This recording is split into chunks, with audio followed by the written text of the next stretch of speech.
আজকে হচ্ছে দুপুরে খিচুড়ি রান্না করছি আম্মু। খিচুড়ির সাথে আছে মুরগির মাংস আর হচ্ছে টমেটো। এখন তো টমেটোর সিজন, যেহেতু টমেটোর সালাদ বানাইছি, আর আছে একটা কাঁচামরিচ। তো আমি খেয়ে দেখবো আসলে খিচুড়িটা কেমন হয়েছে। এর ফুল রেসিপি তো আমি দিয়ে দিবে আম্মু, দেখে নেবেন। এটা খুবই মজাদার হয় আম্মুর খিচুড়ি।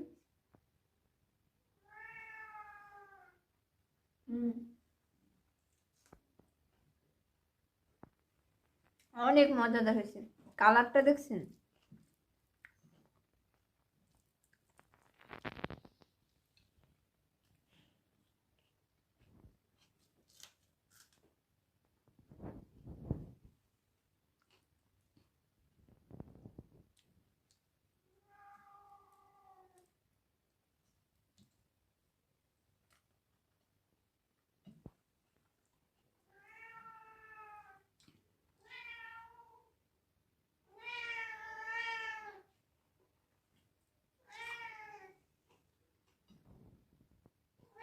খুবই মজা।